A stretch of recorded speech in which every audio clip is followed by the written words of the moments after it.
me, Rachel Avalon, and right now we're going to focus on films that make a difference. Whether comedy, drama, or documentary, these films set out to inspire us to think and act in a more conscious way. Now, there are films that I loved from 2007 that aren't on the list, but that's because I'm sticking to the criteria here. Among the ones that did make it, some are definitely better than others. But with all the ridiculous, humanity-numbing choices out there, all of these are worth giving a shot and some credit. Alright, here's my list of favorites from 2007 that I'm affectionately calling There's Hope for Hollywood. In random order, Michael Clayton. Stars George Clooney, Tilda Swinton, Tom Wilkinson, and Sidney Pollack. Clooney portrays an attorney known as the Fixer who's brought in to do damage control when a colleague's erratic behavior jeopardizes a class action case for the law firm's high-end client.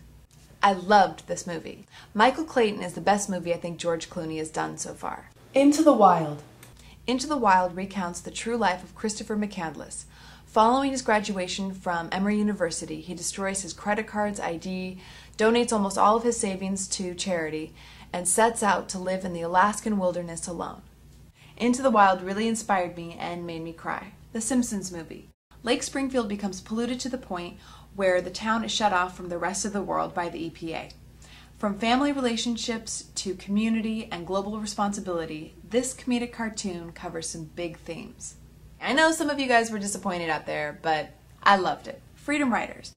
Freedom Writers, starring Hilary Swank, is based on a book and true account of a teacher discovering how to bring greater peace, hope, academic excellence, and creativity for high school students living in a community filled with gangs, drugs, and low aspirations.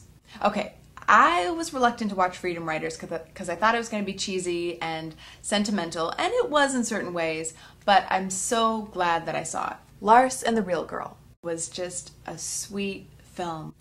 Lars, played by Ryan Gosling, is an extremely shy person living in a small town. After purchasing a sex doll online and introducing her to his family as his real girlfriend, there's a deep concern for his mental well-being. This film looks at the importance of compassion, understanding, and acceptance in a memorable way. On to the documentaries. Being a documentary buff, here is the rest of my list. 11th Hour.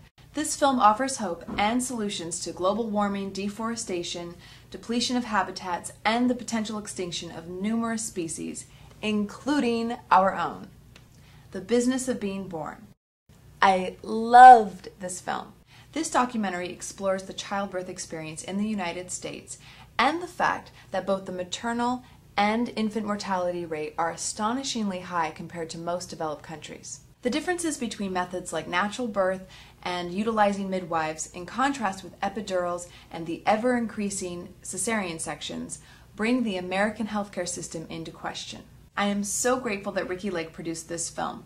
It's one of those educational pieces that really every woman and every guy needs to see. For the Bible Tells Me So. This documentary offers various interpretations from scholars and religious leaders on what the Bible says about homosexuality. It also offers personal stories and interviews from parents of gay children and those children as adults. Sicko. Filmmaker Michael Moore strikes again with a controversial documentary investigating the American healthcare system and how it's in need of radical improvements. Well, after you watch Sicko, you'll probably want to move to France, but hopefully you'll stay here and help create a better healthcare system that we can all appreciate and enjoy. No End in Sight. No End in Sight is a documentary that examines some of the critical mistakes that the Bush administration made following the 2003 invasion of Iraq. Many films have been made about Iraq, and this one is definitely worth seeing.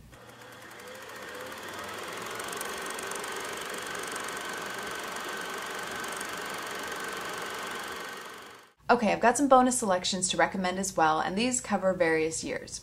Two of them are documentaries. One is called The Future of Food, and the other one is called The Corporation. These are two of my favorites ever, plus Who Killed the Electric Car. Then the other one is actually a short film that came out on the internet called The Story of Stuff, and you can watch that on thestoryofstuff.com. With all these movies, whether they're independent or big studio films, there really is hope for Hollywood. But we need to support them, whether it's at the box office, renting them, telling our friends about them, or creating them. So thanks for watching. Please remember to subscribe if you haven't already. And as always, shine on!